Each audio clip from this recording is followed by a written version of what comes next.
चलिए अब कुछ नोटेशंस हैं जो आपको जानना ज़रूरी है, ठीक है। कुछ नोटेशंस देखिए, सबसे पहला ये हम पहले पढ़ चुके हैं, इसको हम अनडिफाइंड बोलते हैं। सेकंड अगर ये उल्टा ए, ये जो उल्टा ए है इसको हम पढ़ेंगे फॉर ऑल। थर्ड वाले पे आप आ जाइए, अगर ये ऐसा लिखा है, ऐसा, ठीक है, इसको आप पढ़ेंगे इम्प्लाइज, ठीक है। फिर फोर्थ पे आते हैं ऐसा, ये जो ऐसा बनेगा इसको हम बोलेंगे बिलोंग्स टू।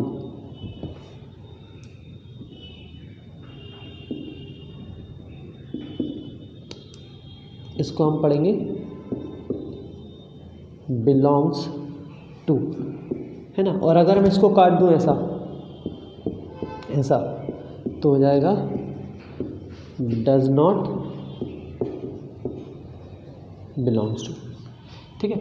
तो बेसिकली सेट में आपको इन चीज़ों का यूज़ करना है, बाकी और कुछ चीज़ें भी आएंगी वो हम देखेंगे, पर फिलहाल आपको ये चूज़ करना है कि अनडिफाइंड क्या होता है, फॉर ऑल क्या है, ये इम्प्लाइज है, ये बिलोंग्स टू है और ये डज नॉट बिलोंग्स टू है, ठीक है। अब इनका हम एक बार मतलब देख लेते हैं, क्या है इसका मतलब।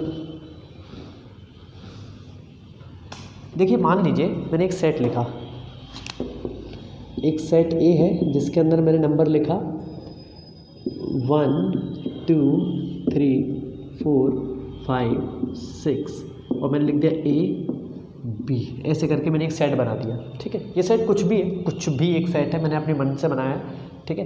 तो ये सिर्फ समझाने के लिए कि बिलोंग्स टू का यूज़ कैसे होता है। जैसे मैंने आपसे बोला 1 बिलोंग्स टू A, क्या 1 A को बिलोंग करता है?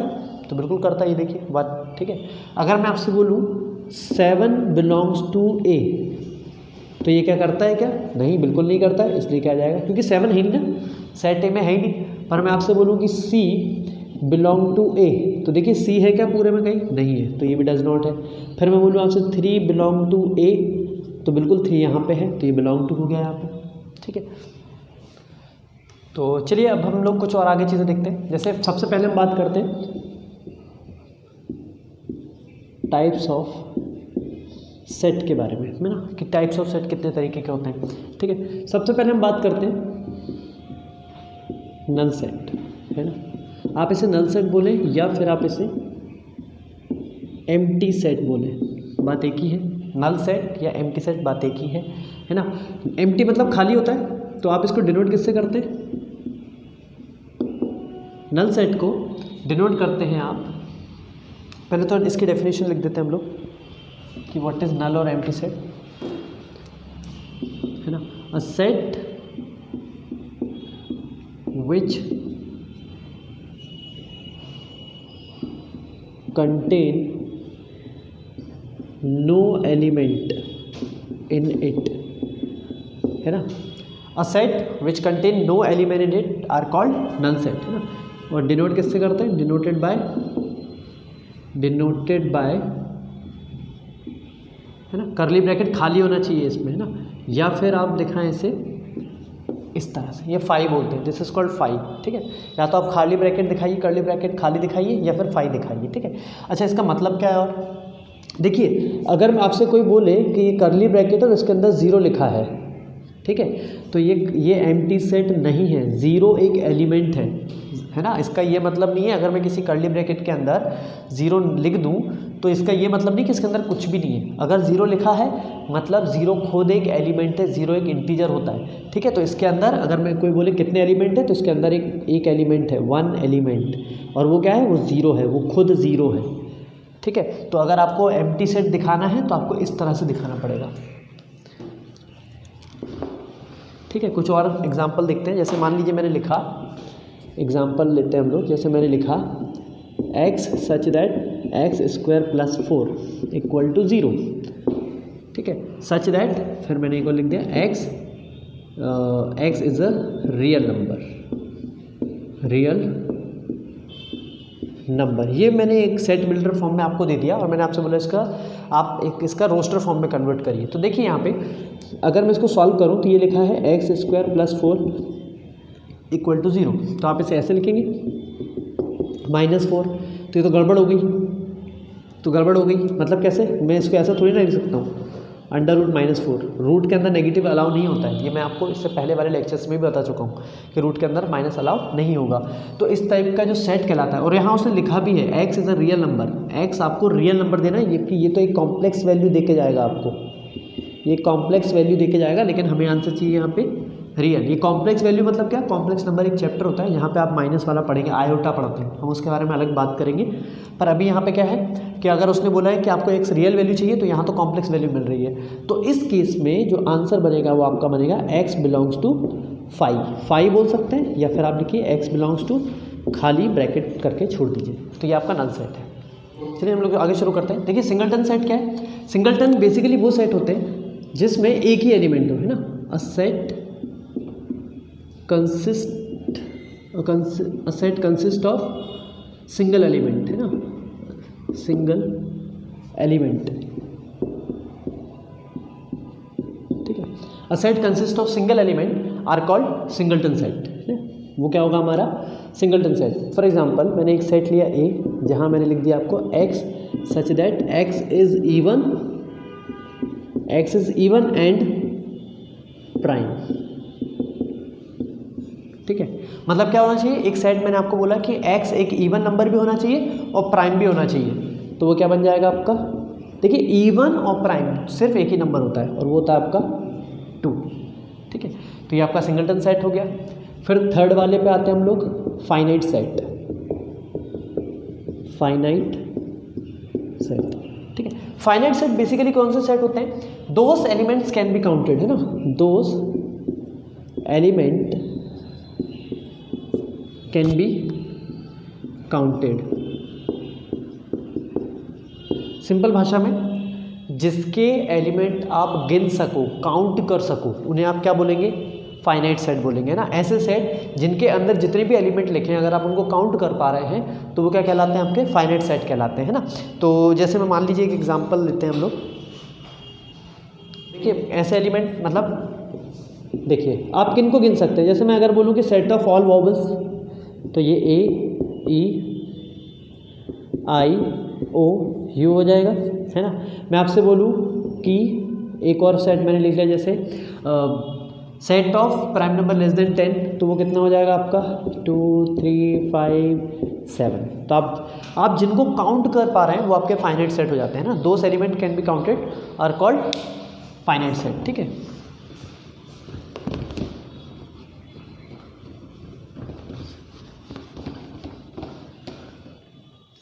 चलिए टाइप्स ऑफ सेट में आगे बढ़ते हैं हम लोग। Infinite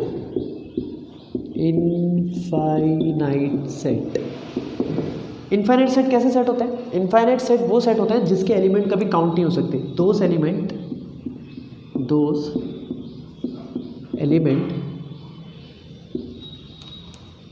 element can not be counted, ठीक है। फॉर एग्जांपल मैंने लिख दिया, एक सेट लिया A जहाँ मैंने लिखा x such that x is number of points in plane. तो अब इतना नॉलेज सभी को है कि एक प्लेन में जो नंबर ऑफ पॉइंट्स होते हैं वो इनफाइनाइट होते हैं ना, आप काउंट नहीं कर सकते। मतलब ये प्लेन है आपका ऐसा कुछ, इस पर आप ऐसे कितने पॉइंट बना सकते हैं, उनको आप काउंट ही नहीं कर पाएंगे, इसलिए हमने उसके क्या बोल दिया, एक इनफाइनाइट सेट बोल दिया, ठीक है। तो एक ऐसा सेट जिसके अंदर जितने भी एलिमेंट लिखे हैं अगर आप उसे काउंट नहीं कर पा रहे हैं तो वो आपका इनफाइनाइट सेट है, ठीक है। तो टाइप्स ऑफ सेट में हमने क्या क्या पढ़ा, हमने सबसे पहले पढ़ा हमारा नल सेट। ऐसा नल सेट मतलब क्या, नल सेट एक ऐसा सेट जिसके अंदर जो भी एलिमेंट है कुछ नहीं होना चाहिए, मतलब कुछ भी एलिमेंट नहीं होना चाहिए नल सेट के अंदर, एम्प्टी सेट है ना, एक फाई से डिनोट करते हैं। फिर आता है आपका नल सेट के बाद हमने सेकंड पढ़ा था हमारा सिंगलटन सेट। सिंगलटन सेट एक ऐसा सेट जिसके अंदर सिर्फ एक ही एलिमेंट होना चाहिए, मतलब सेट बिल्डर फॉर्म में कोई हमें एक स्टेटमेंट लिखा रहेगा, उस स्टेटमेंट का यूज़ करके हम जो सेट बनाएंगे वो सेट में सिर्फ और सिर्फ एक ही एलिमेंट होना चाहिए। थर्ड आए हम लोग फाइनाइट सेट पे। फाइनाइट सेट मतलब क्या, फाइनाइट सेट एक ऐसा सेट जिसके अंदर जो भी एलिमेंट लिखे उन्हें आप काउंट कर सको, है ना, तो वो आपका फाइनाइट सेट है। फिर इनफाइनाइट सेट। इनफाइनाइट सेट एक ऐसा सेट होता है जिसके अंदर जितने भी एलिमेंट लिखे हैं आप उन्हें काउंट ना कर पाओ, ठीक है। चलिए फिर हम बात करते हैं हमारे इसके ऑर्डर ऑफ सेट पे, ऑर्डर ऑफ सेट है ना। आप इसे ऑर्डर ऑफ सेट बोल सकते हैं, या फिर आप इसे चाहें, या फिर आप ऐसे बोलें ऑर्डर ऑफ फाइनाइट सेट, बात एक ही है, इसको ऐसे लिख देते हैं ऑर्डर ऑफ फाइनाइट सेट है ना। ऑर्डर मतलब कैसा, देखिए ऑर्डर को हम हमेशा लिखते हैं एन, इस टाइप से, एन से मतलब एन ए। सिंपल भाषा में मान लीजिए एक सेट है, अगर मैंने इसके अंदर लिखा 1 2 3 4 ऐसा, तो इसके अंदर टोटल कितने एलिमेंट हैं, 4, तो इसका एन ए यानी कि number of elements in A. N का क्या मतलब है, नंबर ऑफ एलिमेंट है ना, इसका मतलब है नंबर ऑफ एलिमेंट है ना। तो देखिए नंबर ऑफ एलिमेंट्स इन ए कितना हो जाएगा, 4 है ना।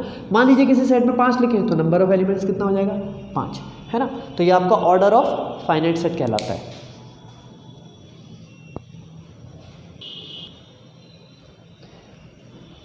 तो चलिए अब आगे बढ़ते हैं हम लोग इसमें, ठीक है। तो अब इसमें सेट में टाइप्स ऑफ सेट में हमारे लास्ट के 2 बचे हैं, ठीक है। अब हम बात करते हैं इक्वल सेट की। इक्वल सेट, देखिए इक्वल सेट क्या होता है, इक्वल सेट बेसिकली ऐसे सेट होते हैं, इक्वल सेट बेसिकली ऐसे सेट होते हैं जिनके, मान लीजिए मैं आपको बताता हूँ, जैसे मैंने लिखा कि सेट ए है जिसके अंदर मैंने लिखा 1 2 3 4, और एक सेट बी लिखा मैंने, वो लिख दिया मैंने ए बी सी और डी, ठीक है। तो मैं आपको बोलूँ कि जैसे अगर इक्वल सेट है तो क्या ये दोनों इक्वल सेट होंगे, ठीक है। तो क्या ये दोनों इक्वल सेट होंगे, तो ये दोनों इक्वल सेट नहीं है, क्यों, क्योंकि देखिए यहाँ पे क्या है 1 2 3 4 है और यहाँ पे ए बी सी डी है ना। अगर मैं बात करूँ नंबर ऑफ एलिमेंट्स इन ए की तो वो तो 4 है, और यहाँ अगर मैं number of elements in B की बात करूँ तो वो भी 4 है ना। मतलब नंबर ऑफ एलिमेंट जो है वो तो इक्वल है, उनमें कोई दिक्कत नहीं है, मतलब टोटल एलिमेंट यहाँ भी 4 है यहाँ भी 4 है, तो इस वाइज है ना नंबर ऑफ एलिमेंट्स के अकॉर्डिंग तो वो दोनों इक्वल बोल सकते हैं। बट क्यों हम इन्हें इक्वल सेट क्यों नहीं बोलेंगे, क्यों, क्योंकि यहाँ जो लिखा है वो यहाँ नहीं है। सिंपल भाषा में अगर इन दोनों को इक्वल सेट होना है तो अगर ए के अंदर 1 2 3 लिखा है 1 2 3 4, तो बी के अंदर भी 1 2 3 4 ही होना चाहिए, तो ये दोनों क्या कहलाएंगे, इक्वल सेट कहलाएंगे, ठीक है। मतलब जो इधर है वो इधर भी होना चाहिए, हर मेंबर जो ए में है, ए में जो भी मेंबर है, हर मेंबर जो ए का है वही यहाँ पे होना चाहिए, तो ये क्या कहलाएगा, आपका इक्वल सेट कहलाएगा, है ना। तो इक्वल सेट के लिए आपको 2 कंडीशन देखनी पड़ेगी, पहला कि ये दोनों तो सेम होना ही चाहिए, ये तो सेम होना ही चाहिए, साथ में मेंबर भी सेम होना चाहिए, है ना। तो इसकी हम फॉर्मल डेफिनेशन लिख देते हैं कि 2 sets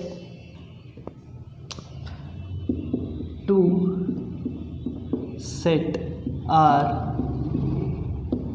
said to be equal, two sets are said to be equal if every member of A is a member of B and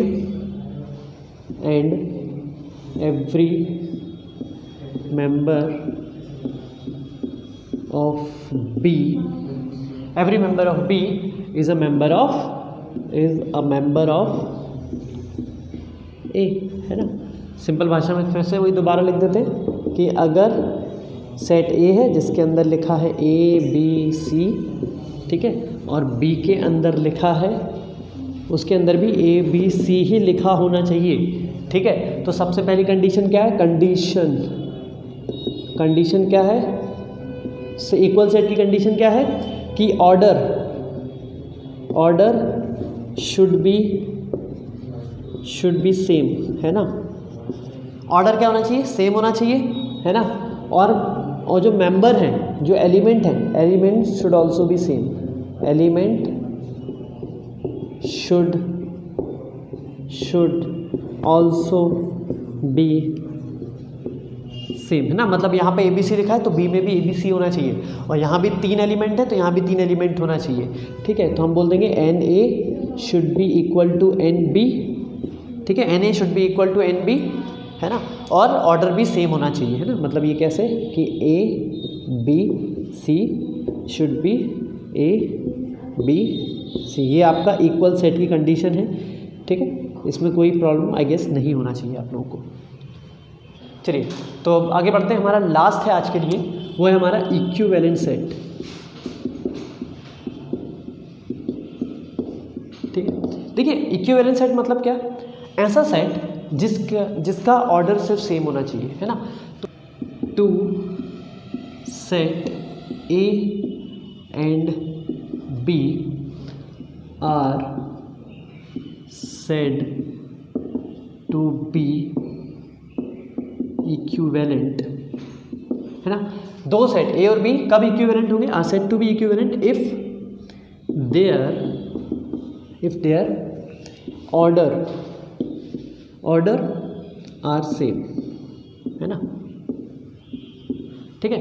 दो सेट A और B कब इक्विवेलेंट होंगे, अगर उनका ऑर्डर सेम है। मतलब मान लीजिए सेट A है आपके पास जिसमें A B C D लिखा है, और अगर B लिखा है एक, सिर्फ ऑर्डर की बात हो रही है, यहाँ पे फर्क नहीं पड़ता कि एलिमेंट जो है वो अलग है कैसे, ठीक है। 1 2 3 4, तो ये दोनों क्या होंगे, यहाँ भी NA देखिए, यहाँ N कितना है, यहाँ भी 4 है, और यहाँ भी N कितना है, 4 है, ये दोनों 4 4 है, ठीक है। तो इस केस में क्या हो गया, number of elements in A is equal to number of elements in B, ये दोनों बराबर आ गए। अगर बराबर आ गए तो ये क्या कहलाएगा, इक्विवेलेंट सेट कहलाएगा, ठीक है। तो दैट्स इट फॉर टुडे, आज के लिए हमारा इतना हो गया है। कल से हम लोग सबसेट वगैरह पढ़ेंगे, तो जो भी अभी आपको करवाया गया तो आप प्लीज़ इसको रिवाइज कर लीजिएगा, तो कल का सबसेट आपको ज़्यादा समझ में आएगा। Thank you.